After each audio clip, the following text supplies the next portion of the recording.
Ẹ kálẹ́ ní gbogbo ibi tí ẹ ti ní àǹfààní láti mọ gbọ́ wa. Mo dẹ̀ kí n káàbọ̀ sí orí ètò wa ẹwà ìṣirò. So níbi tí a ti ń ṣàlàyé fúnra wa bí ọ̀jọ̀gbọ́n K. Stroud àti Dexter Booth tí a ń pè ní engineering mathematics. So ó tó ọjọ́ mẹ́ta mo tọrọ gáfárà. So gègé mi ló daṣẹ́ sílẹ̀. So a dúpẹ́ pé a tún pàdé láyọ̀ àti àlàáfíà. So fún àǹfààní àwa tí a ti ń bá wa lọ, ẹ rí i pé ibi tí a ti parí òun náà ni frame 5, program F5. So níbi tí ó ń kọ̀wé tí wọ́n ti ń ṣàlàyé fún wa nípa bá a ṣe lè ṣe kíni o, bá a ṣe lè ṣe simultaneous equation. Eléyìí tí ó bá ní àwọn tá à ń wá méjì ni tí a mọ̀ sí unknowns, so tàbí àwọn eléyìí tó jẹ́ mẹ́ta. A dẹ̀ lo àwọn method oríṣiríṣi láti fi ṣe. Lára rẹ̀ tá a bá gbàgbé òun náà ni kíni o, elimination method.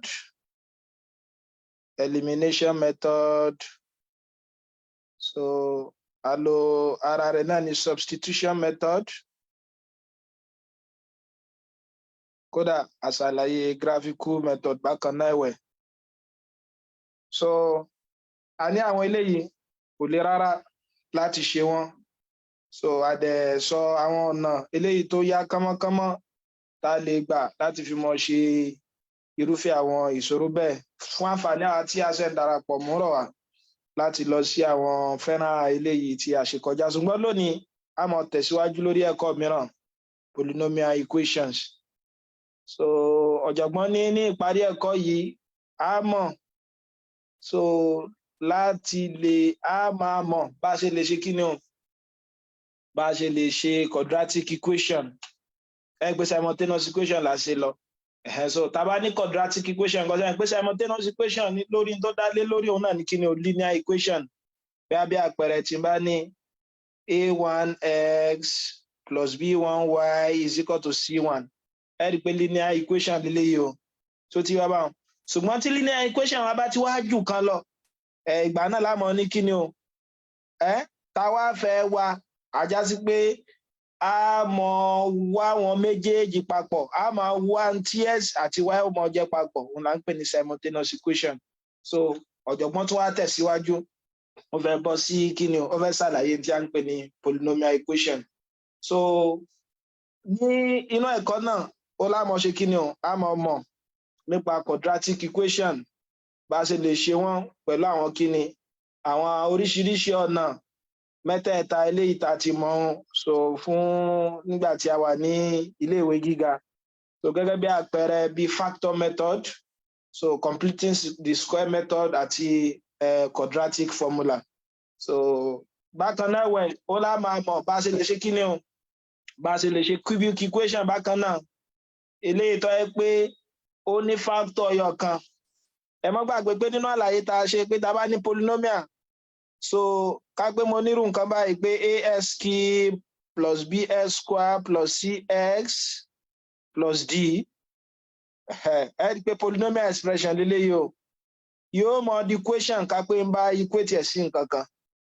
A dẹ̀ sọ fún wa pé polynomial yìí a mọ̀ pé ní cubic equation. Kí ló dé? So torí pé degree tó tóbi jù ń bẹ òun náà ní 3. A sọ fún wa pé tí ó mọ sọ irúfẹ́ equation kan òun náà ní pé kí ni degree tó bá ní. So ti wá báwọn. Mo dẹ̀ ṣàlàyé fún wa pé inú òfin kan tó wà tá a gbọ́dọ̀ dì mú òun náà ní pé equation oní degree méjì, àjá sí pé root mélòó ni ó mọ ní root méjì náà ni. So ti wá báwọn. So equation ní degree mẹ́ta gẹ́gẹ́ bí eléyìí cubic root, àjá sí pé a máa ní kíni o, a máa ní root mẹ́ta. So nínú àwọn root mẹ́tẹ̀ẹ̀ta yẹn fún cubic equation hàn, so eléyìí tó bá jẹ́ pé ó nìkan tí ń ṣe linear factor, so a mọ̀ ṣe kíni, a mọ̀ ṣàlàyé nínú program yìí náà. So ọ̀jọ̀gbọ́n ó tún ṣàlàyé fún wa bá ṣe lè ṣe àwọn tó bá jẹ́ fourth order, eléyìí tí a mọ̀ sí quadratic, tó jẹ́ pé kíni o, méjì inú wọn ó jẹ́ linear factor, tó jẹ́ pé méjì inú wọn ó jẹ́ linear factor. Ìjẹ́ tí eléyìí bá ti yé wa, so ẹ jẹ́ ká bọ́ sí frame alákọ̀ọ́kọ́. Ọ̀jọ̀gbọ́n ní àti mọ̀ ipe tá a bá ní function kan gẹ́gẹ́ bí àpẹẹrẹ ká pé function mi yìí bá jẹ́ x square plus 3x plus 4. So ó la lè máa mọ èsì tí function yóò mọ jẹ́ pẹ̀lú pa máa ṣe kíni o, a máa fi nọ́mbà bọ ibi tí kíni o, ibi tí x yìí wà. Gẹ́gẹ́ bí àpẹẹrẹ mo lè wọ́n f of 2 mi. Kíni f of 2 ó mọ jẹ́ òun náà ni pé kíni o, ibi tí n bá ti rí x tẹ́lẹ̀ kí n gbé kíni sí o, kí n gbé 2 sí. Ẹ ti yé wa, so ẹ rí pé kò lè ra ajá sí pé lè ọmọ jẹ́ 2 squared plus 3 into 2 plus 4. So ti yé wa, so yóò fún wa ní 4 plus 6 plus 4 eléyìí tí ń ṣe 14. Ẹ rí pé function kan lélẹ́yìí, a ní function òun jẹ́ kíni o, ó jẹ́ 14. So ṣùgbọ́n tá a mọ̀ ṣe nínú quadratic equation òun náà ni pé kíni o, tá a bá ní equation kan tó jẹ́ quadratic, a wá máa wá tó jẹ́ pé ó mọ̀ ṣe kíni o, nọ́mbà wo, ẹ rí pé nọ́mbà kan 2 yìí la fi sínú eléyìí ló fi fún wa ní 14. In tá a mọ̀ wá náà ni pé tí n bá ní quadratic equation mi báyìí,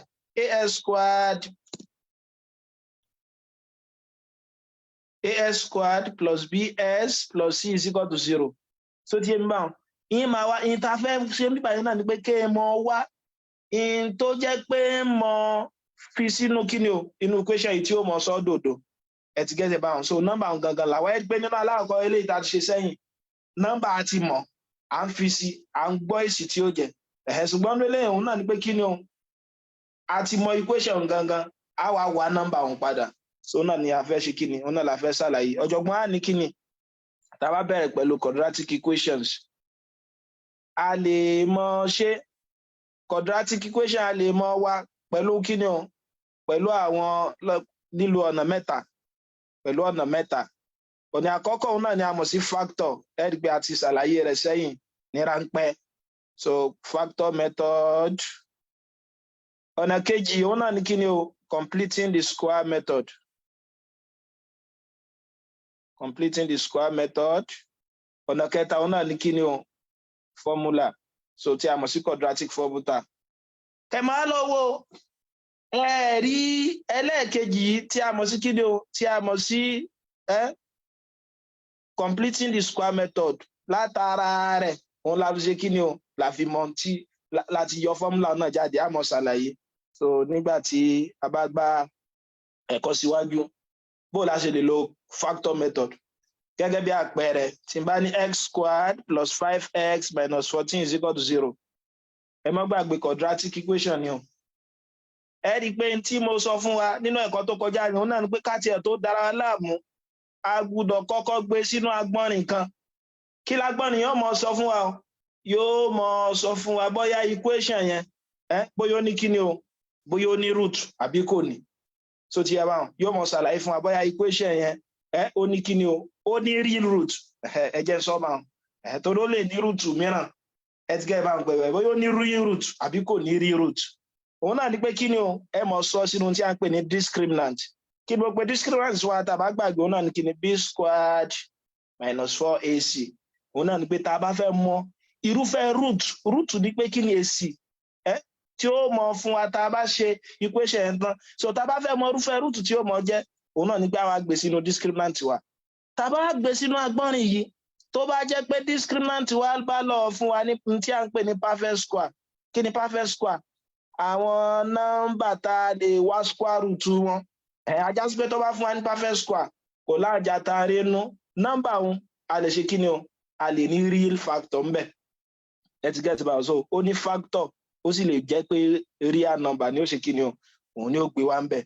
So ti yẹ wá, ẹ jẹ́ tún ṣèrántí fún wa nígbà tá a ti débi báyìí. Òun náà ni pé kíni discriminant yìí, ẹ rí pa sọ fún wa pé mọ́ ṣe kíni o, ó mọ́ ń sọ oríṣiríṣi irúfẹ́ equation tá a ní. Mo ṣàlàyé fún Anjo ní ìgbé tá a bá jẹ́ pé discriminant mi tó jẹ́ b square minus 4ac tó bá jẹ́ pé ó jòdó lọ, a máa ní tí a ń pè ní real root, yóò mọ̀ fún wa ní real root. So ti yẹ báwọn, tí discriminant mi yìí tó bá kéré sí òdo, yàrá tí ó tó do tó jẹ́ negative, a mọ̀ pé kíni o, a máa pè ní imaginary root tí a mọ̀ sí complex root. ẹ já kọ́ ẹ̀kọ́ kan bẹ́ẹ̀. Tá bá ní imaginary root tá ní complex root,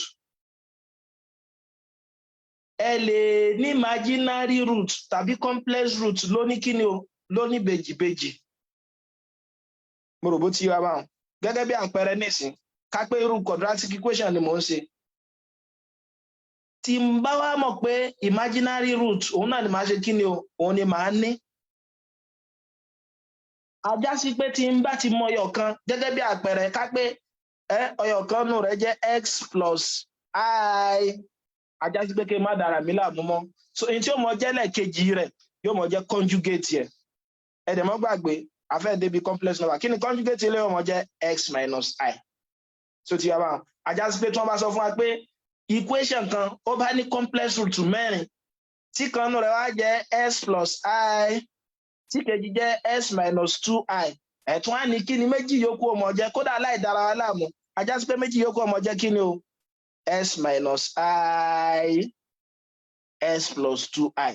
Sórí tá bá ṣe pé tá bá ní mẹ́rin, a já sí pé tó bá jẹ́ pé méjì alákọ̀ọ́kọ́ àti conjugate rẹ̀ ni ó mọ̀ sí kejì. Tá bá ti ní rúùtù mìíràn, so conjugate rẹ̀ ni ó mọ̀ sí kẹrin. Mo rò bó ti wá báwọn. So a já sí pé tí n bá ní A plus B I, so conjugate mi ní ó mọ̀ sí kí ni yóò mọ̀ sí kejì rẹ̀. Ẹ dákun ẹ jẹ́ ká dì mọ́wọ́. So òun náà ni pé tí n bá ká pé quadratic equation ló fún wa ní kí ni o, ló fún wa ní complex root. A já sí pé tí n bá ti mọ ọyọ kan nínú kí ni o, nínú complex root ìbùkátà láti ṣe kí ni o, ìbùkátà láti dára mi láàmú láti wá ìntí kejì ó jẹ mọ́. So tí eléyìí bá yé wa, òun náà ni pé nǹkan mìíràn tá lè ní, òun náà ni pé tí discriminant mi tí a mọ̀ sí b square minus 4ac tó bá jódo ẹ rí pé mo ní ọmọ fún wa ní kí ni o, ní tí a ń pè ní equal root, yóò mọ jẹ́ tí a ń pè ní equal root. Ìjẹ́ tí eléyìí bá yé wa, ibi tí mo ti lọ náà ni pé kí ni o, ẹ rí pé ìyìn tí wọ́n fún wa òun lélẹ́yìí o, a ní x square plus 5x minus 14 is equal to 0. Mo ní tá kọ́kọ́ ṣe, òun náà ni ká ṣe kí ni o, ká gbé ságbọ́nrin agbọ́nrin discriminant tí a mọ̀ sí b square minus 4ac. Tó bá jẹ́ pé ní agbọ́nrin discriminant yìí tí mo wá sọ àwọn tọ́kọ̀ọ̀kan yìí jẹ́ tí ó wá fún mi ní tí a ń pè ní perfect square. So ti yé wa, kí ni perfect square? Àwọn nọ́mbà tá a lè wá square root wọn gẹ́gẹ́ bí 4, 16, 9, 25. So ti yé wa, àwọn perfect square nìyẹn. So a já sí pé kíní ẹ̀ ó ní kíní o, ó ní factor, linear factor nìyẹn tí a mọ̀ sí real factor. So òun náà ní irú eléyìí sìn kápá bá fẹ́ tẹ̀síwájú lórí rẹ̀. Òun náà ní pé kí ni a mi? A ní coefficient s square, ẹ rí pé 1. Kí ni b mi o? Ẹ rí pé 5 ni, àbí? So kí ni c mi? Ó jẹ́ minus 14. A já sí pé tí n bá sọ sínú kí ni o? Tí n bá sọ sínú eléyìí ọmọ fún mi ní kí n bá sọ sínú bíbá yóò jẹ́ b square 5 squared minus 4a 1. Kí ni c? 14. Mo rò bó ti yé wa báwọn. So mo rò bí bó ti yé wa ẹja so b squared that's 5 squared minus what? 4a1c. Yeah. C wa minus 14 ẹ mọ́ bínú. Minus 14 kejì 14. So ajá sí pélé ọmọ jẹ́ tá a bá ṣe síwájú 25 minus times minus plus. Ẹ gbé 14 times 4 kí ni ó fún mi? Yóò fún mi ní 56. So ti yóò báyìí yóò fún mi ní 56. Tí n bá ro àwọn méjèèjì papọ̀ yóò jẹ́ 81. Ẹ dẹ̀ mọ̀ pé 81 perfect square ni torí 9 square ni. Ajá sí pé mo lè ṣe kí ni o? Mo lè ní root náà. Ajá sí pé mo lè ní root náà. So ajá sí pé mo lè ní root rẹ̀. So ìjẹ́ tí eléyìí bá yé wa, so tí a dẹ̀ gbọ́ àlàyé yẹn yékéyéké, òun náà ní pé kí ni? Ajá sí pé mo lè tẹ̀síwájú lórí rẹ̀. So a ní x square plus 5x minus 14. Discriminant sọ fún wa pé ó lè ní root. Kí ni mo láwà máa ṣe? A ti mọ a o, a ti mọ b tí ń ṣe 5, a dẹ̀ ti mọ c tó ń ṣe 14. Mo kí ọ̀gá mi ẹ ṣé tẹ́ darapọ̀ mọ́ wa ní orí ìkànnì Zoom. So òun náà ní pé kí ni ac mi yóò máa jẹ́ kí ni o? Minus 14 tá bá multiply àwọn méjèèjì. Ẹ pé mo sọ pé irú eléyìí náà wọ́n mú wá. A lè mọ̀ látara kí ni o? Látara rational root náà. A máa ṣàlàyé fún wa.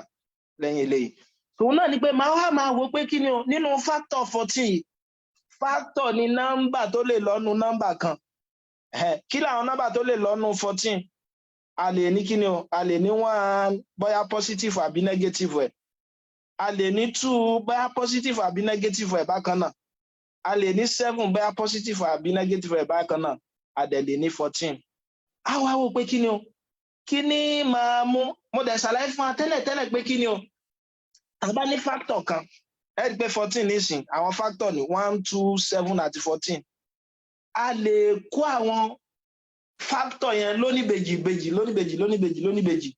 gẹ́gẹ́ bí àpẹẹrẹ àwọn tí mo sọ pé tá bá kó àwọn nọ́mbà àwọn tó jẹ́ factor yẹn tá bá mú ọ lóníbejì yẹn tó jẹ́ pé tá bá multiply àwọn méjèèjì papọ̀ yóò mọ̀ fún wa ní factor yẹn kan náà yóò mọ̀ fún wa ní factor yẹn padà ẹ rí pé 14 lélẹ́yìí a ní in tó lè lọ́nà rẹ̀ ní jẹ́ 1 2 7 14 òfin kan wá sọ fún wa pé nínú àwọn tó jẹ́ factor ọ̀hún a lè mọ so wọ́n ní méjì tó yẹ pé àwọn méjèèjì tá a so papọ̀ táyé kẹ́ndé yẹn tá a bá multiply wọn yóò mọ̀ fún wa ní factor yẹn gẹ́gẹ́ bí àpẹẹrẹ 1 àti 14 factor kan ni o 2 àti 7 factor kan lòun náà so ti yé mi báyìí mo dẹ̀ á sọ fún wa a lè fi positive negative so ó lè jẹ́ positive ó lè jẹ́ negative a wá wò pé nínú àwọn òǹbejì yìí kí ni mo multiply papọ̀ tí ó mọ fún mi ní kíni o tí ó mọ fún mi ní 14 àti ẹ̀jẹ̀ mi nídìí láti dára tó láti mọ̀ pé tá bá multiply wọn papọ̀ yóò mọ fún wa ní 14 ṣùgbọ́n kí ni mo rò papọ̀ nínú àwọn òǹbejì yìí tí ó mọ fún mi ní 5 ṣé 1 àti 14 ni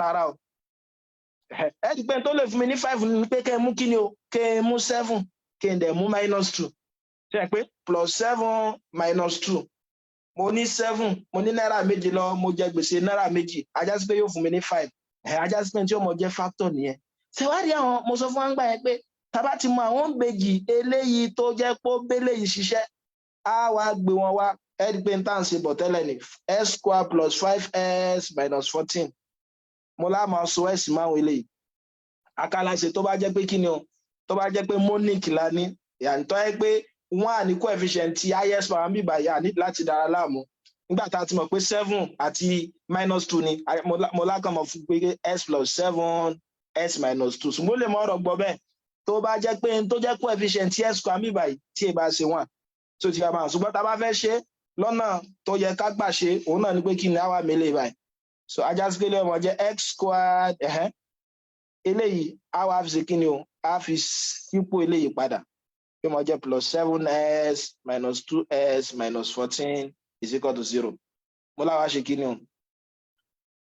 a group wọn ẹ rí pé kí leléyìí tó kọ́ mọ́ mi báyìí x ṣe kí ni ó kà ń kó mi báyìí tí máa gbé s tó kà ń kó mi báyìí jọ ẹ rí pé kí ló kú mi báyìí x bó láti mọ̀ pé ó kú s mo ní tẹ́ bá ti gbé nǹkan kan jáde ẹ máa wá fi tẹ gbé jáde ẹ fi divide àwọn terms yòókù x la gbé jáde nínú s² + 7 ààrẹ bí ọmọ jẹ́ s² divided by s + 7s divided by x ẹ rí pé eléyìí ó gé kan nú eléyìí ó gé kan nú eléyìí náà so ajá sí pé ilé ọmọ jẹ́ x + 7 ẹ rí pé -2 tún ó kà ń kó bíbá yìí náà tí má gbóhùn náà jáde ajá sí pé ilé ọmọ jẹ́ s + 7 = 0 tẹ ẹ bá tún ṣàkíyèsí rẹ̀ ẹ rí pé s + 7 ó tún kà ń kó s + 7 náà tún kà ń kó bákan náà ajá sí pé tí má ṣe kí ni o tí n bá ṣàkójọ eléyìí tí wọ́n gbà ká ń kóhun eléyìí wọn jẹ́ x + 7 tẹ bá tún divide ẹ̀ kí ni ó kù tẹ bá ti gbélé jáde yóò kù x - 2 = 0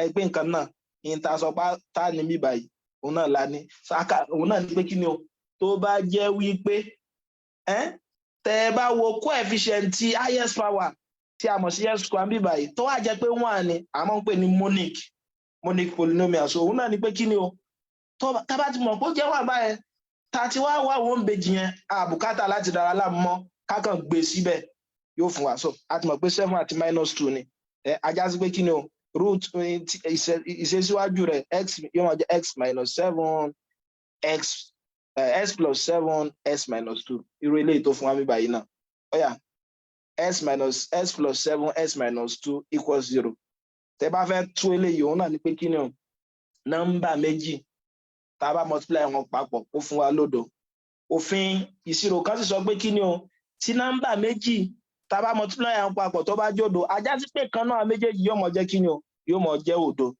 ẹ gbé àwọn méjì wà nù yàrá nísìn àwa gbóhùn sọ pé wọ́n ti so ajá pé tí ó bá jẹ́ pé mi ni mo so ta ni o ẹnì kejì òun ni ó jẹ́ pé kí ni òun ló so tí ẹ bá sọ ẹnì kejì yẹn náà ajá sí pé mi ni so ajá sí pé ọmọ jẹ́ x plus 7 equals to 0 tàbí x minus 2 yóò jẹ́ 0 so x plus 7 equals to 0 or x minus so ajá sí pé x mi tí n bá collect like times tí n bá subtract 7 bá yọ 7 kó nu àyè méjèèjì ilé ọmọ jẹ́ minus 7 ilé ọdẹ sì mọ jẹ́ 2 mo bó ti yọ abáyẹn so ilé yẹn ní bá ṣe mọ sí ká tún gbọ́ lẹ́ẹ̀kan sí tó bá jẹ́ pé kí ni o wọ́n á ní coefficient ilé yà bùkátà láti dára mu tá bá ti mọ tí factor wọn jẹ́ ká kàn ṣe kí ni a introduce negative sí òun ni ó fún wa ẹjá tún wá kọ ẹjá ṣàǹfààní kan bíbá ìfún àǹfààní àwa tí a jẹ́ olùkọ́ ìṣirò òun náà ni pé kí ni o ẹ̀rí pa ní x plus 7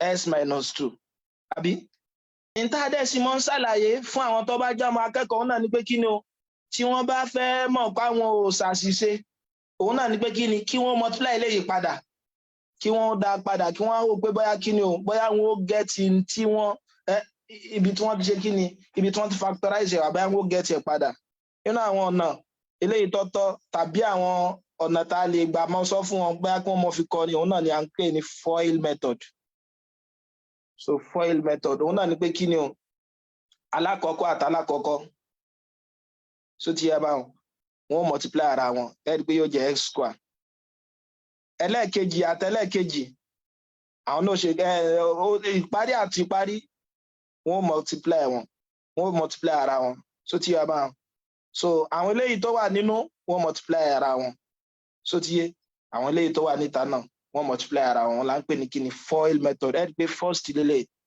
so onígbẹ̀yìn náà lélẹ̀ inú àti kíni o àti ìta so tàbí tá a bá fẹ́ ṣàlàyé fún ọ à ń pè kankan náà báyà ní ìsìn nínú ìwé mìíràn wọn máa ń pè ní kíni eyebrow nose mouth ẹ kó jọyọ̀ tó tọ̀ wọn ni pé ká gbé bá fẹ́ ṣe lé kíni s plus 7 s minus 7 òun náà ni pé kíni o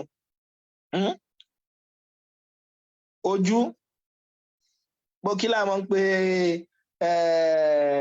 eyebrow ní Yorùbá pé ẹyinjú òun náà ni pé kẹyinjú àtẹyinjú kó ṣe kíni kó multiply ara wọn ẹyinjú so ti yà báwọn so ẹyinjú imú ẹnu so ti yà báwọn pé ẹyinjú x squared that is s times x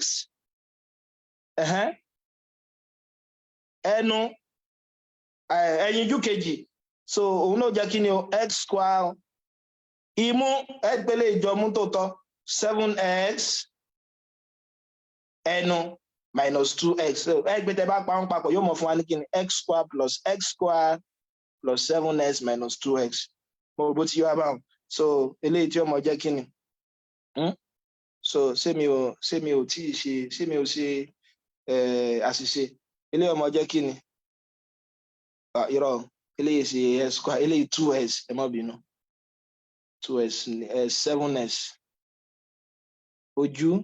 ojú náà 14 lèyí ẹ má bínú so 14 so yóò jẹ́ x squared plus 7x minus 2x plus 14 so eléyìí ọmọ jẹ́ x squared plus 5x plus 14 so ti yé báwọn ẹyinjú ẹnu imú ẹnu so ìjẹ́ tẹ́lẹ̀ bá yé wa mo ní nínú ọ̀nà tá a lè gbà lòun náà là ń pè ní kíni rational root theorem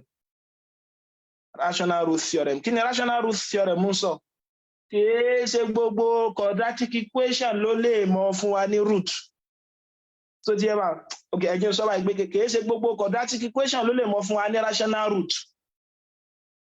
ṣùgbọ́n ọ̀nà tá a mọ̀ gbà ajá pé tí quadratic equation kan tó bá ní rational root òfin kan wà tó yẹ pé kí ni o gbogbo rational root tí ó bá wù kó ní a lè rí níbì kan ó là ń pè ní rational root theorem òun náà ni pé kí ni kápẹ́ bá ní as square plus bs plus c ẹ̀yìn tí rational root theorem sọ náà ni pé kí ni o yóò mọ wá jẹ́ factor of c yàní factor constancy divided by factor of a so ti yẹ báwọn ajá sí pé tẹ bá yọ division méjèèjì ní tó bá fún wa nínú rẹ̀ láti lè rí kí ni o láti lè rí factor rẹ̀ so di àwọn gẹ́gẹ́ bí àpẹẹrẹ ńsìn ká pé tí a fi ṣe náà la fẹ́ lò òun náà ni pé x square plus 5x minus 14 ajá sí pé kí láàmú ṣe is equal to 0 òun náà ni pé kí ni a ní factor of 14 ọ̀lẹ́ sọ pé factor of minus 14 ṣe ń pa àwọn lélẹ́yìí àti mọ̀ wọn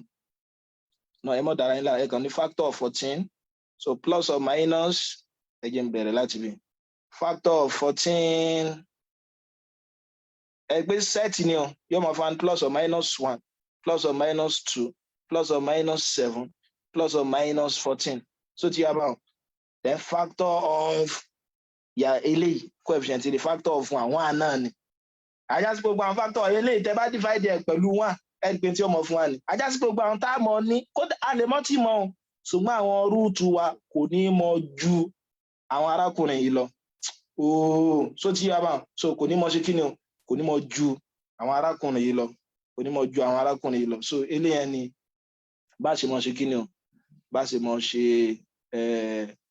mọ̀ ṣe pẹ̀lú factor ọ̀yà ẹjẹ́ tún ṣe àpẹẹrẹ kan síbẹ̀ tẹ́lẹ̀ tí ò ní kíni eléyìí tí ò ní tó jẹ́ pé coefficient highest degree yẹn tí è ṣe monic òun náà ni pé kíni o ká pé bá fẹ́ ṣe yìí nǹkan ọ̀jọ̀gbọ́n wá fún wa lápẹẹrẹ mìíràn ní frame 6 fún àwa tí a bá ń tẹ̀lé ìwé nǹkan lọ a ní 2x squared minus 3x minus 5 is equal to 0 ẹni pé ó yàtọ̀ gédégbé sí ní tá a mọ̀ ń ṣe ṣùgbọ́n tẹ́ kọ́kọ́ mọ̀ ṣe òun náà ni pé kí ni káti ẹ̀ tó dára láàmú jìnnà ṣé lèyí ní linear factor bó láṣẹ máa mọ̀ pé ó ní linear factor òun náà ni pé kí ni mo láàmọ̀ sọ sí agbọ́nrin yìí tí a mọ̀ sí discriminant tí discriminant yìí ń bá lọ fún mi ní perfect square ajá sí pé mo lè ṣe kí ni mo lè tẹ̀síwájú lórí ó ní perfect ó ní linear factor ni ẹ̀ ọ̀yà kí ni a wa ẹ pé wa 2 èrè o kí ni b o minus 3 kí ni c o minus 5 ọ̀yà tá a bá sọ sí agbọ́nrin yìí ńkọ́ ẹ máa jẹ́ minus 3 squared minus 4 kí ni a wa 2 minus 5 so ti yé mi báwọn ajá sí pé ọmọ jẹ́ 9 plus 4 times 2 8 times 5 40 ẹ pé 49 perfect square ni o torí 7 times 7 ni ó fún wa ní kíni o ni ó fún wa ní 49 ajá sí pé a lè tẹ̀síwájú eléyìí ni tá bá ti wá mọ̀ pé ó ní a ní 2x square minus 3x minus 5 is equal to 0 kí ni mo láwọn tún kó ṣe a ṣe a wa tá a bá fẹ́ lo rational root theorem eléyìí tí mo ṣàlàyé síwájú minus 5 mo láwọn a ṣe kí ni a fẹ́ a àti c papọ̀ tí ó mọ̀ fún wa ní ac eléyìí tí ń ṣe minus 10 wá wò pé kí ni àwọn factor 10 ṣe ń pa àwọn factor 10 àwọn náà ní kí ni o 1 2 5 àti 10 mo ṣàlàyé fún wa pófin kan wà pé kí ni o tá bá ní factor nọ́mbà kan ajá sí pé nínú àwọn factor yẹn a lè láwọn oníbejì nọ́mbà oníbejì tó yẹ pé tá bá multiply àwọn méjèèjì papọ̀ yóò mọ̀ fún wa ní 10 padà gẹ́gẹ́ bí àpẹẹrẹ ní rúbí báyìí a lè ní 1 10 oníbejì kan ni o a dẹ̀ sì lè ní 2 5 oníbejì kan lòun náà ká mọ́ gbàgbé páwọn oníbejì yìí wọ́n lè jẹ́ kí ni o wọ́n lè jẹ́ positive wọ́n dẹ̀ sì lè jẹ́ negative wọ́n lè jẹ́ positive wọ́n dẹ̀ sì lè jẹ́ negative mo rò bí àlàyé mi yé ìjẹ́ tí eléyẹn bá yé wa tá dẹ̀ sì ti mọ̀ pé wọ́n lè jẹ́ positive wọ́n dẹ̀ sì lè jẹ́ negative àwa wò pé kí ni máa multiply papọ̀ nínú àwọn òǹbejì un so ti yé mi báwọn tí ó mọ̀ fún mi ní kíni tí ó mọ̀ fún mi ní 10 àti mọ̀ pé náà àwọn òǹbejì un ni ó wà ṣùgbọ́n tí n bá rò papọ̀ tí ó mọ̀ fún mi ní minus 3 ẹja ronú sí àkọ́kọ́ náà kò lè jẹ́ nínú ìbejì àkọ́kọ́ yìí irú eléyìí la wà sí ṣé 2 àti 5 ni tí n bá ro 2 àti 5 pọ̀ ẹ rí pé 7 ni ó jẹ́ kò lè jẹ́ bẹ́ẹ̀ ṣé 2 àti minus 5 ni 2 àti minus 5 kí ló wọ́n mọ̀ fún mi minus 3 ajá sí pé àti mọ̀ tó lè jẹ́ báwọn so yóò máa jẹ́ kí ni minus 3 plus minus 3 no minus 5 plus 3 ṣùgbọ́n a lè súré ṣe torí eléyìí pé kì í ṣe monic a wá ṣe kí ni minus 3 plus 2 ẹ má bínú so a wá ṣe kí ni o a fi dípò 3 pé tí n bá gbé s sáwọn méjèèjì ń tó tọ́ ṣe pé minus 5x plus 2x kí ni ó padà mọ́ fún mi yóò mọ́ fún mi ní tí a ń pè ní kí ni o yóò mọ́ fún mi ní tí a ń pè ní minus 3 ọ̀yà ní wàá ṣe síwájú sí pé mo ní 2x square minus 3x minus 5 equals to 0 ajá sí pé lè ọmọ jẹ́ 2x square minus 5x plus 2s minus 5 is equal to 0. Ó yá, ẹ jẹ́ á tún ṣàǹfààní kan bí báyìí. Ẹ̀yin pé nísìn, in tó kù náà ni pé ká ṣàkójọ wọn méjì méjì. Ṣùgbọ́n tí n bá ṣàkójọ àwọn méjèèjì ṣe pé wọn ò jọra wọn. Ajá sí pé tí mo kó papọ̀ tí n bá ti ṣe kíni o tí bá ti jà rọ̀ tán, òun náà ni pé àwọn tó lè ṣe kíni, àwọn tí wọ́n jọra wọn. So ajá sí pé mo lè tún ilé ìkọ́, ilé ọmọ jẹ́ minus 2x plus 2s minus 5x. Ó yá, mo lè kó wọn jọ báyìí o, mo dẹ̀ sì lè kó wọn jọ báyìí náà. Kí ló kọ́mọ mi báyìí pé 2 ni àbí? Kódà x náà tún kọ́mọ. Tí n bá gbé jáde, eléyìí ọmọ kó s, bó láti mọ̀ pé ó jẹ́ s, mo ń tẹ́ bá ti gbé nǹkan kan jáde, ẹ mọ̀ divide ẹ̀ pẹ̀lú àwọn táàmù eléyìí tí ó ṣe kíni, eléyìí tán wà ń bẹ̀. So 2s square plus 2s ló wà tẹ́lẹ̀. So mo ti gbé 2x jáde. Ajá sí pé eléyìí ọmọ jẹ́ kíni 2s square over 2x plus 2s over 2s. Àwọn eléyìí yóò gera wọn. Arákùnrin yìí náà gé arákùnrin. So láfi ní s bíbá yóò jẹ́ s plus 1. So ti yé mi báwọn. So kí ló tún kọ́mọ? Minus 5 náà tún kọ́mọ. Eléyìí yóò jẹ́ kíni s plus 1 equals 0. Ẹ rí i pé wọ́n tún jọ ká ń kó s plus 1. S plus 1 wà ń bí báyìí, s plus 1 wà ń bí báyìí, à ń kó fáwẹ́lì. Ó yá, tá a bá kó bóde, tá a bá gbé wọn bóde, ajá sí pé eléyìí ọmọ jẹ́ kíni o? Eléyìí ọmọ jẹ́ x plus 1, 2s minus 5 equals to 0. Mo rò bó ti yé mi máa. Mo dẹ̀ sọ fún wa, tó bá jẹ́ pé tá a bá multiply nọ́mbà méjì papọ̀ tó wá fún wa lódo, ajá sí pé túmọ̀ rẹ̀ ni pé kíni o? Ìkan náà nọ́mbà òun òdo ni. Àwọn méjì wà nù yàrá agbóòrùn so. Ajá sí pé tí ẹ bá ṣe mi mo so, ẹnìkejì ló so náà. So yóò jẹ́ s plus 1 is equal to 0 tàbí 2s minus 5 is equal to 0.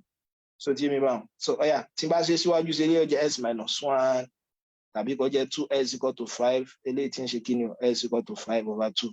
Ẹ rí i pé ó tún bófin wa yẹn náà mu. Ẹ rí i pé answer méjì là ń get, answer méjì méjì. Òun náà ni pé tá a bá ṣe quadratic equation kan ni tó ní degree 2.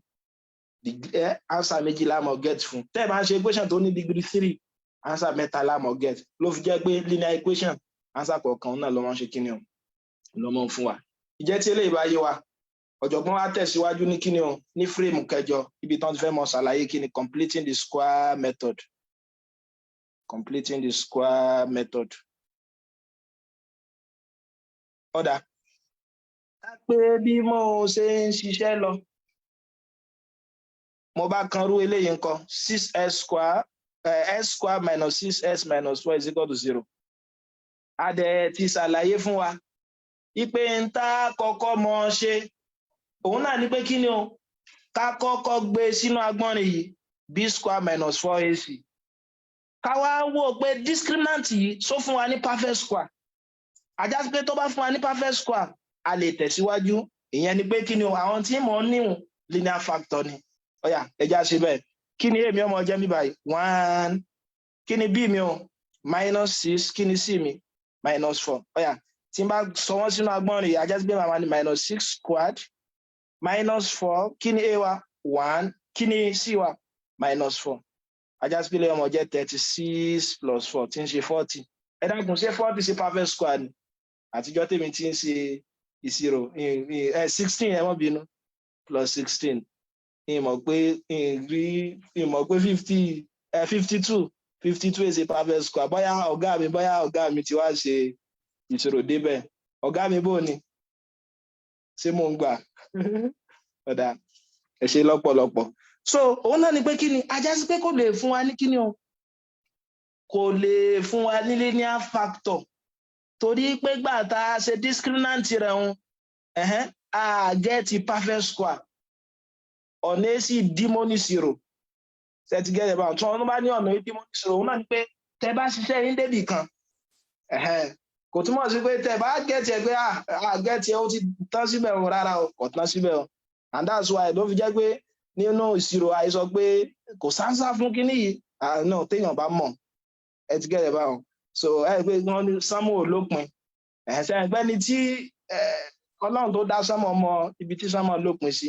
Àdáhùn pé tẹ bá wà níbàyí tẹ bá tún lọ wájú sí, ẹ rí i pé a mà tún fẹ́ kan sánmọ̀ mìíràn. So ti yọ àbáwọn. So òun náà ni. So nínú tí ọ̀nà bá ti á di tá a bá rí i pé a lè lo in tí a ń pè ní factor method láti fi ṣe pẹ̀lú rọrùn. ajá sí pé àwọn ọ̀nà tá a mọ̀ gbà ṣe lẹ́yìn rẹ̀ òun náà là ń pè ní kíni o completing the square method completing the square method ká tó lọ kí ni à ń pè ní kíni perfect square ẹ rí i pé nínú àwọn ẹ̀kọ́ tó síwájú mo ní ká di àwọn nǹkan méjì kan mú kí ni àwọn nǹkan méjì tí mo ní ká dì mú òun náà ni pé kíni o mo ní tá a bá ní a square àwọn méjèèjì minus b square àti a plus b square wọ́n ṣe pàtàkì púpọ̀ eléyìí là ń pè ní difference of two square òun náà ni pé tá a bá nírò eléyìí difference of two square náà ni pé tá a bá ní binomial term ẹ ti yé wa báwọn ẹ pé binomial ni òun náà ni pé kí ni o tó wáyé pé term méjì ní sẹ́yìn pé term kan lélẹ̀ term kan lélẹ̀ tó wá wà ní ab tí term alákọ̀ọ́kọ́ tó bá jẹ́ square tí term ẹlẹ́ẹ̀kejì náà bá gba square tó wá jẹ́ pé n tó dá àwọn méjèèjì láàrin ó jẹ́ minus á máa pọ̀ ní difference of two square ó ní ẹ mọ́ dára yín láàmú ajá sí pé ọmọ jẹ́ ẹ̀kan kan a plus b a minus b láti bẹ̀rẹ̀ so ajá sí pé tí n bá ní kíni tí n bá ní x square minus 16 mo sì ti mọ̀ bí x square minus 15 ó dàbí kíni x square minus 4 square pẹ̀lú òfin yìí kíni ọmọ jẹ́ kíni o x plus 4 x minus 4 gẹ́gẹ́ bẹ́ẹ̀ náà nílé yìí jẹ́ tí n bá fẹ́ square ilé iṣẹ́ pé mo ti ṣàlàyé síwájú òun náà ni pé kíni o a máa ń pè ní perfect square ìtumọ̀ rẹ̀ ni pé kí mọ́ dára mi láàmú ìmọ̀ square táàmù alákọ̀ọ́kọ́ ìmọ̀ square táàmù ẹlẹ́ẹ̀kejì plus 2 times multiplication táàmù alákọ̀ọ́kọ́ àti táàmù ẹlẹ́ẹ̀kejì ab so tí mi ajá pé tí wọ́n bá ká pé eré ilé wọn fẹ́ kẹ́ ṣe 3x plus 1 everything square ẹ bùkátà láti dára yín láàmú mọ̀ square alákọ̀ọ́kọ́ 3x squared plus mọ̀ square ẹlẹ́ẹ̀kejì 1 squared plus 2 times multiplication alákọ̀ọ́kọ́ àtẹlẹ́ẹ̀kejì tí ń ṣe 3x times 1 oh so tí yàrá so ajá sí pé ọmọ jẹ́ 9x square plus 6x plus 1 ibi tí wọ́n á lọ lélẹ̀ a ní x square minus 6x minus 4 is equal to 0 a ti mọ̀ pé factor ò lè ṣe a lè rí factor fi ṣe nǹkan yòókù tá a fi ṣe òun náà ní pé kí ni ká lo completing the square method gẹ́gẹ́ bí mo ṣe ṣàlàyé bó la ṣe máa lo completing the square method completing the square method ni pé in tí ò já lè rí fi ṣe factor tí ò jẹ́ ó ṣiṣẹ́ síwájú òun náà ni pé kò di perfect square ajá sí pé ẹ̀wọ̀n náà tí ó fi di perfect square ká fi lè rọ́nà lọ mo rò bó ti yá báwọn ọ̀yà òun náà ni pé tí n bá gbé arákùnrin yìí wá bí báyìí so tiye màmá ní x square minus 6x is equal to 4 ṣé rọ́ ni ẹ rí i pé irọ́ kọ́ o ẹ rí i pé tí n bá wọlé yìí náà mo tún lè kọ òun náà x square minus 2 times 3x tó jí wa báwọn kí ni tó lọ jọ nínú tí mo ti ṣàlàyé síwájú tẹ bá wo bí báyìí mo ní ta bá fẹ́ ṣerú nǹkan báyìí tó bá jẹ́ a plus b everything square òun náà ni pé kí ni ìmọ̀ square alákọ̀ọ́kọ́ ìmọ̀ square ẹlẹ́ẹ̀kejì plus 2 times alákọ̀ọ́kọ́ àtẹlẹ́ẹ̀kejì ajá sí pé tẹ́lẹ̀ yìí sọ fún mi ni pé mo ti square alákọ̀ọ́kọ́ so ti yé ok kó má tún fi dàrú ẹ̀tún wo eléyìí náà sí ọ mo tún lè ní a minus b square náà bákan náà a minus b square òun náà ni pé màá máa square alákọ̀ọ́kọ́ màá máa square ẹlẹ́ẹ̀kejì minus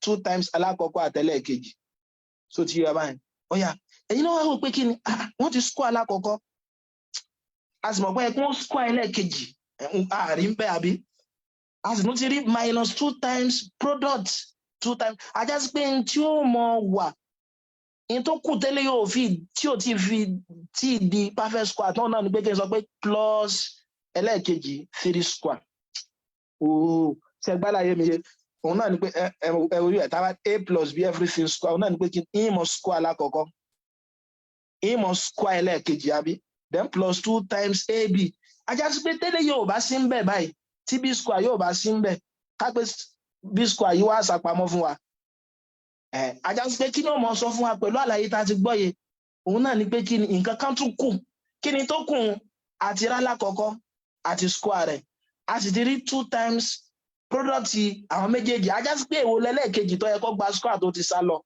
b square tó ti yẹ báwọn òun náà lélẹ́yìn náà sọ àti rálá kọ̀ọ̀kọ́ àti rí 2 times product àwọn méjèèjì tó ti yẹ báwọn ajá sí pé ẹlẹ́ẹ̀kejì tó yẹ kó gba square tó sá lọ òun ni 3 bó la ṣe á mọ̀ tẹ́ bá fẹ́ lo irú bí mo ṣe ṣe ìtẹ́ bá fẹ́ mọ̀ òun náà ni pé kí ni ẹ mọ̀ wá áàfù coefficient b half coefficient b so ti ba ẹ wá square rẹ̀ òun lẹ ṣe kíni add to both sides tẹ́ bá fẹ́ ṣe lọ́nà àlùmọ̀kọ́rọ́ yìí tí mo gbà ṣe hùn but ọ̀nà tó yá náà ni pé kíni kí ló kù àti mọ̀ pé 2 eléyìí ti gba square eléyìí ti gba square kí ló kù eléyìí mo rò bó ti yé mi báwọn so òun láfi tẹ̀síwájú lórí rẹ̀ so ìjẹ́ tí eléyìí bá ti yé wa ta dẹ̀ ti gbọ́ yé òun náà ni pé ẹ rí i pé àmì arrow yìí kò sí ń bẹ̀ tẹ́lẹ̀ ṣe ń gbé ta ní equation kan ta ní lélẹ̀ fọ́ọ̀nù kò sì sábòsí nínú ìṣirò ọlọ́run fábòsí so ti yé ara so mo ti ro plus 3 square mélèyìí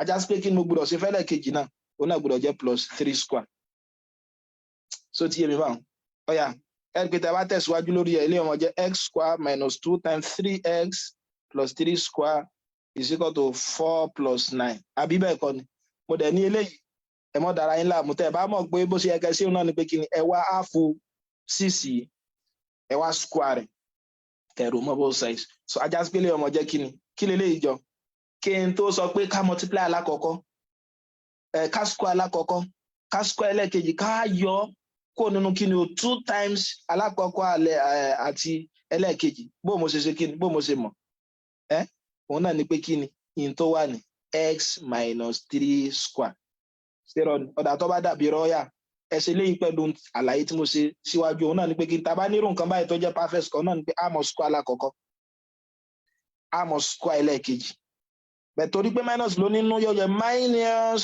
2 times 3x ẹ pé kankan náà ni so tí yà bá ń sọ is equal to 13 ọ̀yà tàbá ṣe síwájú sí x minus 3 squared is equal to 13 so tí yé mi báyìí ẹ rí i pé x la fẹ́ mọ̀ ẹ hàn pé nígbà tá a ṣe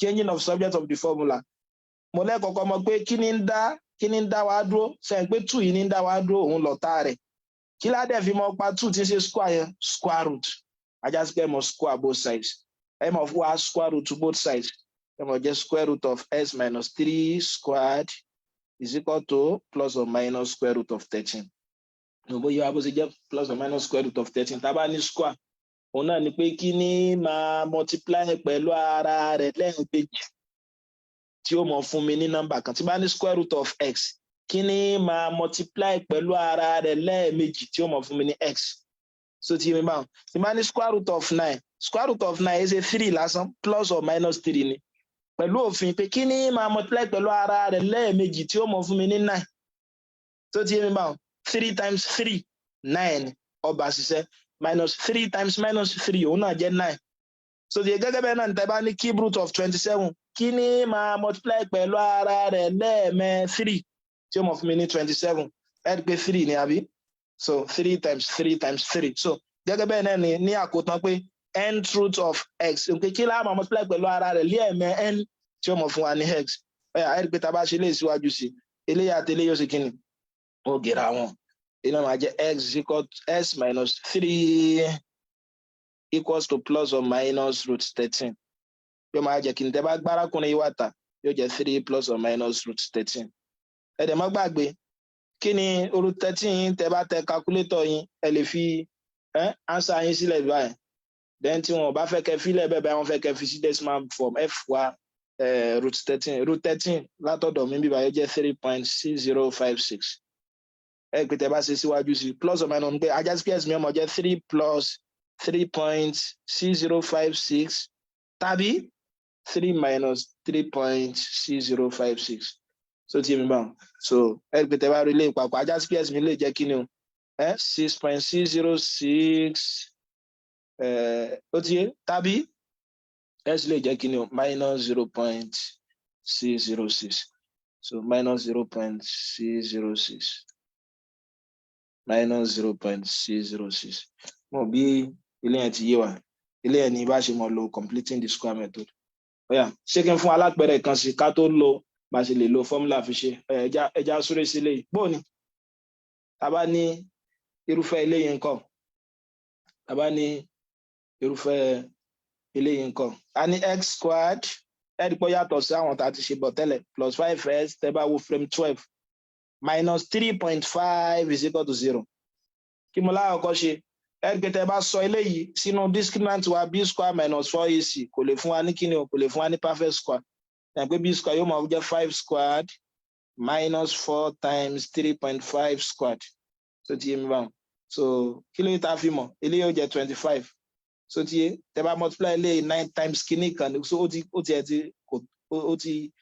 ẹ̀ pé eléyìí 9 times 4 yóò dẹ̀ mọ̀ jẹ́ 26 so kò jọ mo bó ẹ ti get ẹ báyìí so mo bí ó ti yé wa ntí àlàyé tí mò ń sọ ọyà ajá sí pé a lè lo completing the square method fún yóò máa jẹ́ x square plus 5s minus 3.5 is equal to 0 ọyà pẹ̀lú àlàyé iwájú x square plus 5s is equal to 3.5 mo rò bó ti yé mi bá is equal to 3.5 ọyà bó la ṣe àti àtẹ̀síwájú ẹ rí i pé lè nísìn àbùdọ̀ òjò wà ní in form of perfect square kí dẹ̀ ní perfect square tẹ́ bá ti gbàgbé ẹran tí kí ni mo lẹ́wọ̀n ṣe a mọ̀ square alákọ̀ọ́kọ́ a mọ̀ square ẹlẹ́ẹ̀kejì plus 2 times alákọ̀ọ́kọ́ àtẹlẹ́ẹ̀kejì ajá sí pé x square plus 5 gbúdọ̀ jẹyọ 2 gbúdọ̀ jẹyọ ń bí báyìí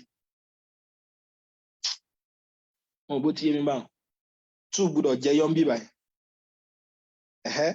tí 2 bá jẹyọ ń bẹ̀ then ajá sí pé mo tún gbọ́dọ̀ mọ̀ ní 5/2 so ti yé báwọn ajá sí pé pẹ̀lú eléyìí sìn in tí mo rò tó yẹ kó gba square tó sá lọ òun náà ní 5/2 mo dẹ̀ sọ fún wa pé tó bá yẹ pọ́nà yìí kò yé bẹ́ẹ̀ ṣe lè ṣe òun náà ní pé kí ni ẹni kí ni coefficient b wa coefficient x wa ẹ gbé coefficient x wa òun ní 5 ẹ wàá máa wá half rẹ̀ so ti yé mi báwọn half of it that's 5/2 àbí òun lẹ́wàá rò sí both sides add to both sides mo rò bó ti yé mi báyìí so ajá sí pé lè ọmọ jẹ́ x square plus 5x plus 5/2 squared is equal to 5/2 squared plus 3.5 ẹ dákun sí àlàyé yẹn yé ẹ pé tẹ́ bá wọlé yìí dáadáa nísìn ní tí ó fún wa lélẹ́yìn x plus 5/2 squared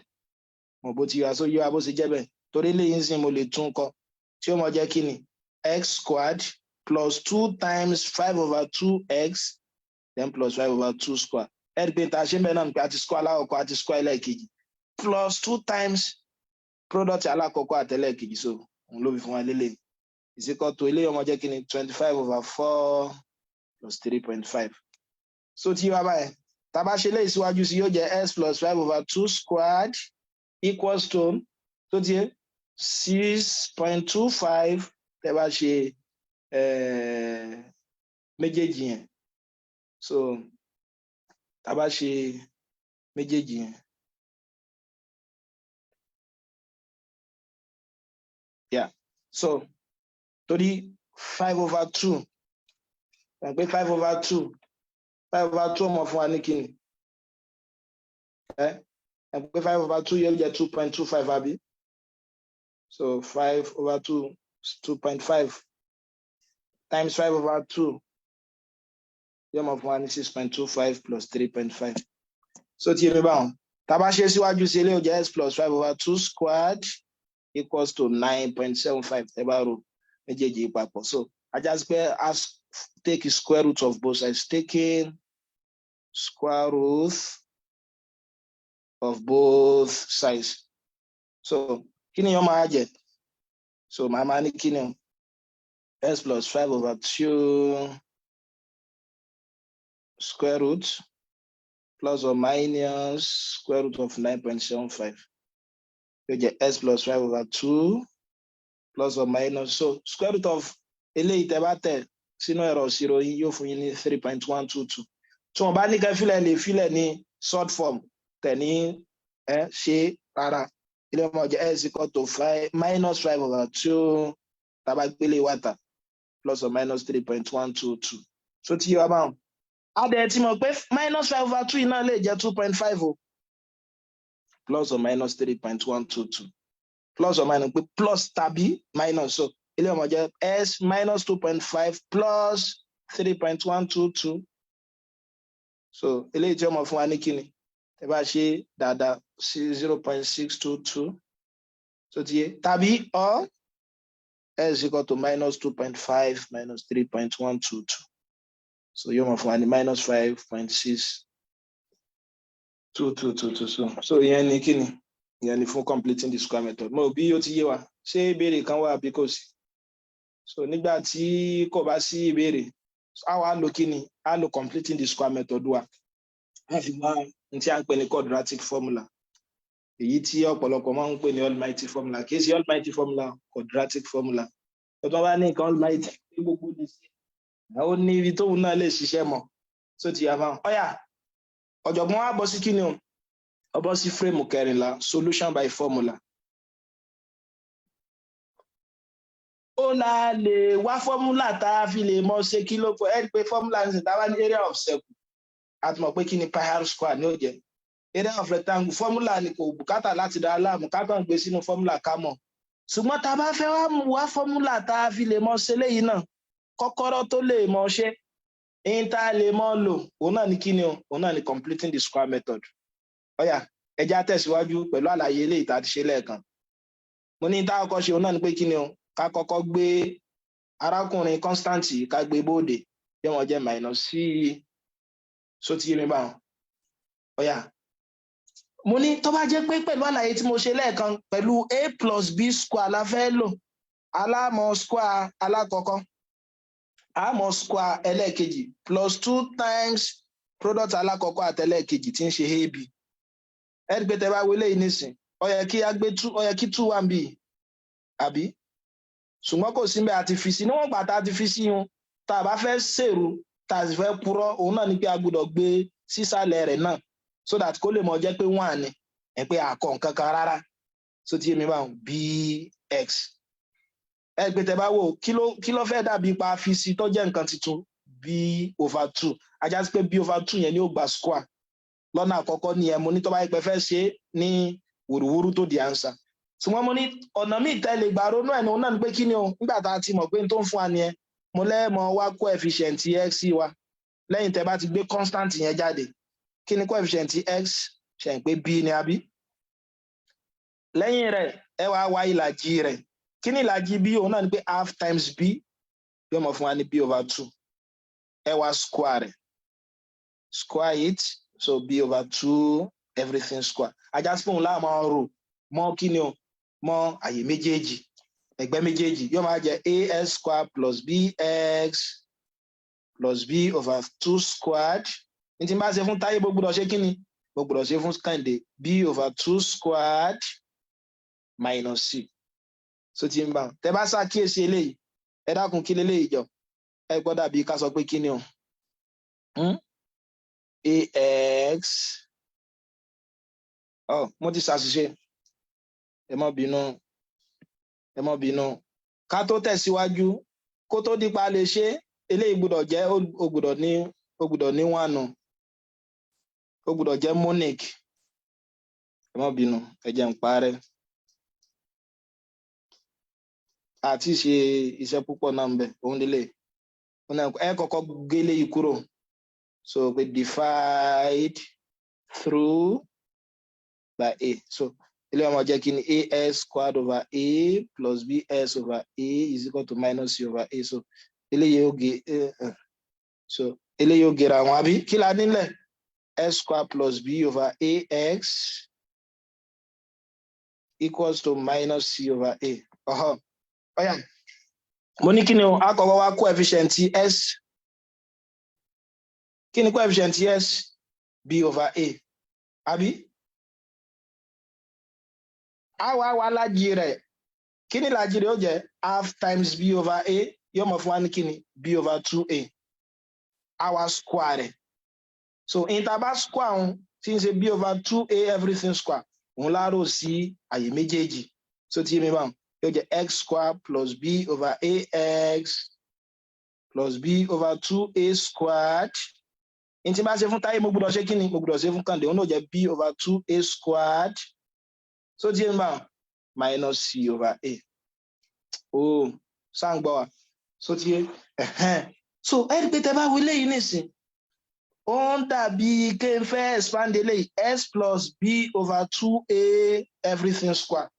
Tó bá jẹ́ pé rọ́ ni, ọ̀yà pẹ̀lú tí mo sọ fún wa, ẹja fi expand eléyìí, a máa square alákọ̀ọ́kọ́, a máa square ẹlẹ́ẹ̀kejì b/2a square plus 2 times product alákọ̀ọ́kọ́ àtẹlẹ́kejì x times b over 2a ṣẹ́tìrì ẹ rí pé 2 eléyìí oge eléyìí ẹ rí pé b over as yìí eléyìí náà so eléyìí náà sì ṣe kí ni eléyìí náà jẹ́ tó yẹ kó jẹ́ ṣẹ́tìrì pé kankan náà ni kò láǹjà tààrí inú ọ̀yà so eléyìí ọmọ jẹ́ kí ni tẹ́ bá square eléyìí yóò jẹ́ b square equals to what kí ni 2 square 4 ṣe pé tí wọ́n bá ní everything square náà ni pé ẹ fún wọn lọ́yọ̀ kọ̀ọ̀kan ní square yẹn yóò jẹ́ b square 4a square then minus c over a gbogbo tí mi yóò jẹ́ c plus b over 2a everything squared ọ̀yà tẹ́ bá find the LCM mi kí ni LCM owó jẹ́ ń bí báyìí kí ni LCM àwọn arákùnrin méjèèjì ẹ rí pé 4a square náà bí 4a square divided by 4a square yóò jẹ́ 1 times b squared minus a 4a square divided by a ẹ rí pé yóò kù 4a àbí 4a times c yóò jẹ́ 4ac gbogbo tí ń bá wọn mo ní kí láà máa ṣe lẹ́yìn eléyìí square root take square root of both sides yeah. Kí ni wọ́n á jẹ́ s plus b over 2a everything square ẹ gbé sí square root then plus or minus square root of b square minus 4ac over 4a square so tí ń bá wọn torí níta bá ṣe fún Táyé àgbọ́dọ̀ ṣe fún Kẹ́hìndé ẹ mọ́ rí jẹ́ àbèjì ọ̀ṣọ́ ilé yóò gẹ̀ra wọn àbí tá bá tẹ̀síwájú kí ló kù s plus b over 2a is equal to plus or minus mo lè fún àwọn arákùnrin yìí ńgbà ẹgbẹ́ wọn jọ ní ni òkè àtilẹ̀ lọ́jọ́ ní so àjọ dáwó ra ìmọ́lẹ̀ kí ẹgbẹ́ nìkan ò lè sọ pé òun nìkan lòun ní wọ́n jọ ní ni wọ́n jọ pín so ilé yóò jẹ́ b square minus 4ac divided by square root of 4a squared. Ẹgbẹ́ tẹ́ bá ṣe síwájú sí ilé yóò jẹ́ s plus 2 over a is equal to plus or minus square root of b square minus 4ac. Kí lè yóò jẹ́ máa ẹgbẹ́ square root of 2 ni. Àbí?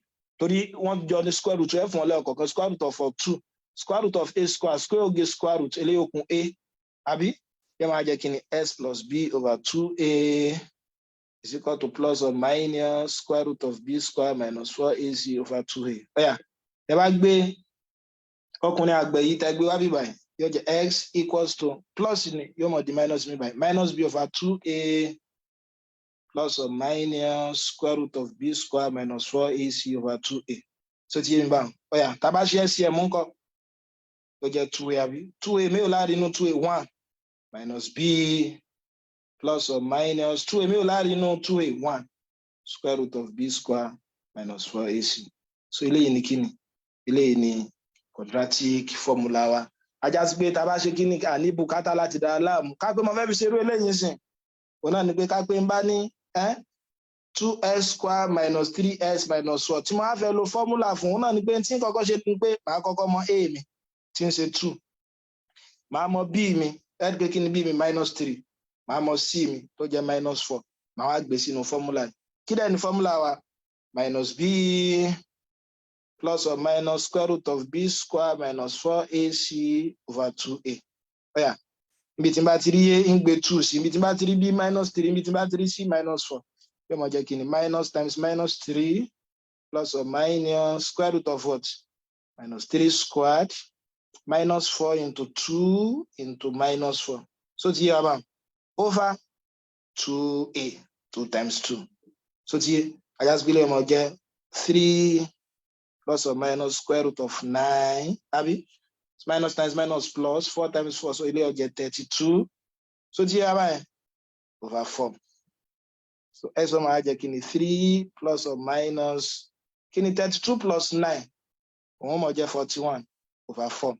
Ẹgbọ́n rọrùn pẹ̀lú formula bẹ́ẹ̀ tí wọ́n ti fà yọ àti bí completing the square method náà ni. Kí ni square root of 41 wa? Tẹ́ bá tẹ̀ sínú ẹ̀rọ ìṣirò yóò jẹ́ 3 plus or minus kí ni root 41? So pẹ̀lú ẹ̀rọ látọ̀dọ̀ mi yóò fún mi 6.403 over 4. Ajá space mi ọmọ jẹ́ kí ni o 3 plus 6.403 over 4 tàbí 3 minus 6.403 over 4. So ti yé mi báwọn.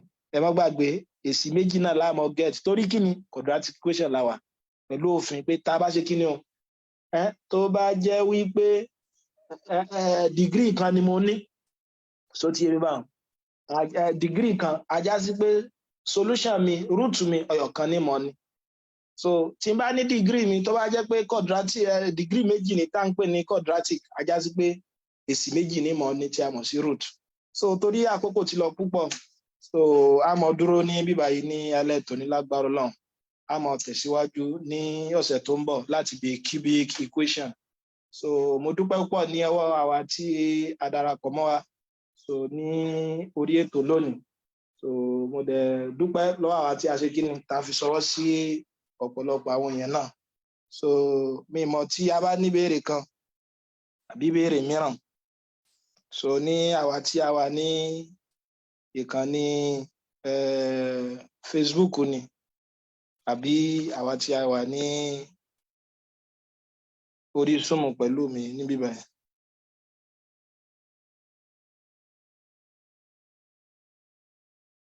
So ìgbà tí ò sí ìbéèrè so a mọ̀ parí síbí báyìí lálẹ́ yìí a sì mọ̀ pàdé ní ọ̀sẹ̀ tó ń bọ̀ ẹ ṣé lọ́pọ̀lọpọ̀ ó dìgbà.